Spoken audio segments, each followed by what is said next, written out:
Beyond the body, exploring out-of-body experiences. Welcome back to SPIRITA VIVO, your go-to podcast for all things spiritual, mysterious, and occasionally just plain weird. I'm Norman, and today we're diving into a topic that's going to take us quite literally out of this world. Out-of-body experiences, or OBEs for short. Now I know what you're thinking. Norman, are we really talking about floating out of our bodies and cruising around like ghosts? And the answer is, absolutely. But don't worry, you don't need to wear a bedsheet or start haunting your neighbors just yet. Hi, I'm Vanessa.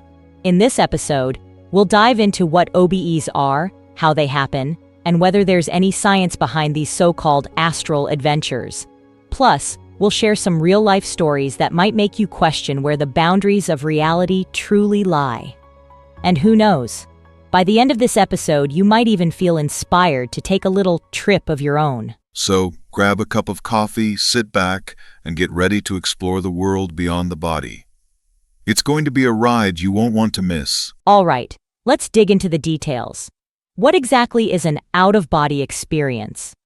So, OBEs are often described as sensations that feel like your consciousness has left your physical body. You might picture yourself floating above your bed, looking down at your own sleeping body, or even traveling to distant places, all while your body stays right where it is. Sounds a bit wild, doesn't it? Yeah, it's definitely the kind of thing that makes you wonder if you've accidentally stumbled into a sci-fi movie. But here's the kicker. OBEs have been reported by all kinds of people across different cultures and throughout history. We're talking everyone from ancient shamans to your modern-day skeptics. And the stories? They're just as varied and mind-bending as you'd imagine. Exactly. Take Robert Monroe, for instance. He's one of the most famous figures when it comes to OBEs. Back in the 1950s, Monroe started having spontaneous OBEs that he couldn't explain. He detailed his experiences in his book, Journeys Out of the Body, where he describes floating out of his body, traveling to distant places, and even encountering otherworldly beings. His work sparked a whole movement around exploring consciousness and OBEs. And then there's Dr. Eben Alexander, a neurosurgeon who was a hardcore skeptic, until he had an OBE himself during a near-death experience. He wrote about it in his book Proof of Heaven, where he describes leaving his body while in a coma and traveling through what he called the core, a place filled with love and understanding beyond anything he had known before. It completely changed his view on consciousness and the afterlife. Right. And let's not forget Albert Taylor, a former NASA scientist who had so many OBEs that he wrote a book called Soul Traveler. He talks about how he learned to induce these experiences at will and the incredible journeys he took while his body remained behind. These real-life stories make you realize just how profound and transformative OBEs can be. Exactly. Some people experience OBEs spontaneously, like during sleep or in moments of extreme stress, while others have trained themselves to make these experiences happen. And then there are those who say they have OBEs during meditation or deep relaxation. But here's what's really intriguing. Despite the differences in how and when they occur, there are some surprising similarities in the experiences people describe. Right, like the classic floating above your body scenario, or that sensation of moving through a tunnel. And we can't forget the whole seeing a silver cord thing, a connection between your physical body and your floating consciousness. It sounds like something straight out of a metaphysical thriller. But before we dive deeper, let's talk about the science, or the lack thereof, behind all this. So, let's talk science, or at least what passes for it when it comes to OBEs. While some researchers believe that OBEs are simply a trick of the mind, caused by the brain misinterpreting sensory information, others think there might be more to it. The brain is a mysterious place, and it's still full of uncharted territory, especially when it comes to consciousness. Yeah, it's like we're trying to map out an entire universe with only a flashlight. Some scientists suggest that OBEs could be related to disturbances in the temporoparietal junction, a region of the brain that plays a key role in how we perceive our body's position in space. Basically, it's like your brain's GPS going haywire for a moment. Exactly.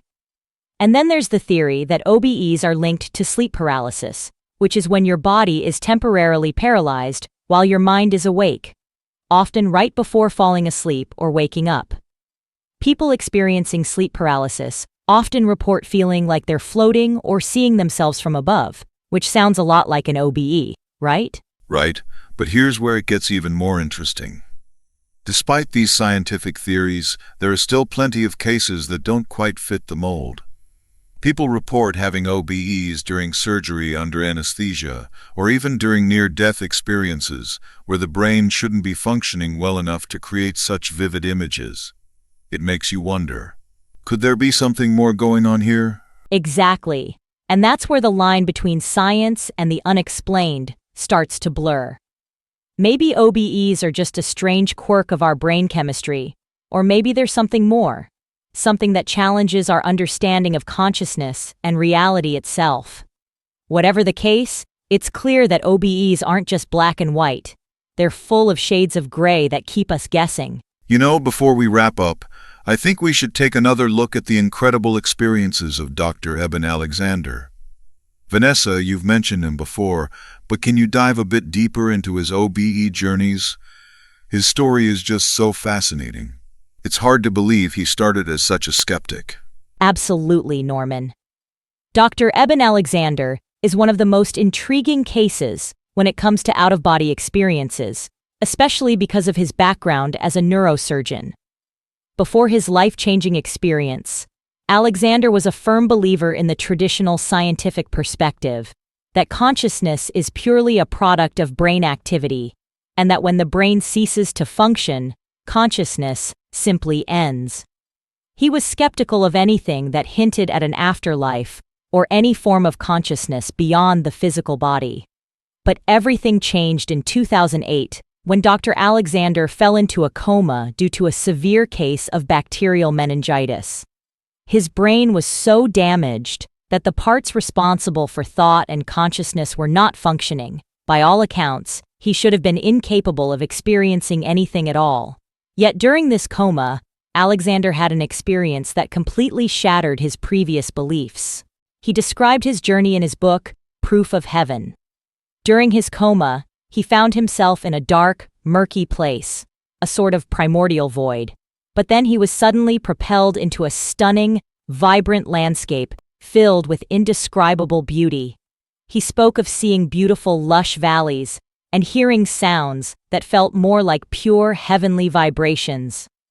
Dr. Alexander was guided by a woman who communicated with him telepathically, assuring him that he was deeply loved and had nothing to fear. One of the most striking elements of his journey was what he called the core, a place of pure love, joy, and understanding, beyond anything he had ever imagined possible. It was here that he felt a deep connection to a divine source, a presence he could only describe as the divine, or God. This experience was profoundly real to him, more real than anything he had ever known in his waking life. When he miraculously awoke from the coma, Alexander was no longer a skeptic. His experience had been so vivid, so undeniable, that he could no longer believe that consciousness was merely a byproduct of the brain. He became a vocal advocate for the idea that consciousness exists beyond the physical body, and that there is indeed life after death. His transformation from a hardened skeptic to a believer is what makes his story so compelling. It challenges us to reconsider what we think we know about the mind, the brain, and the very nature of reality. Wow, Vanessa, that's incredible. It's stories like Dr. Alexander's that really make you wonder if there's more to life and death than what we can measure and explain with science alone. It's a powerful reminder that sometimes the most profound truths might lie just beyond the reach of our current understanding. So, what have we learned today? Out-of-body experiences, or OBEs, are one of those mysterious phenomena that blur the lines between science, spirituality, and the unknown. We've explored the basic concepts, heard some incredible real-life stories, and even dipped our toes into the science, or lack thereof, behind these experiences. Whether it's the spontaneous journeys of Robert Monroe, the profound transformation of Dr. Eben Alexander, or the many other OBEs reported throughout history, one thing is clear.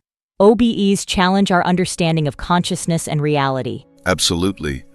And while science might still be playing catch-up, the experiences people have shared are powerful reminders that there's still so much about the human mind and the universe that we don't fully understand. It's these mysteries that keep us curious and keep us exploring. That's right. So, whether you're a skeptic or a believer, we hope today's episode has given you something to think about. Maybe it even inspired you to look at the world and your own consciousness a little differently. And with that, we're wrapping up for today. Thanks for joining us on this journey beyond the body. We've got plenty more fascinating topics coming up, so make sure to tune in next time. Yes, we can't wait to dive into more mysteries with you. Until then, keep your mind open and your curiosity alive. Until next time, thank you. See you soon on Spirita Vivo, and thanks for listening.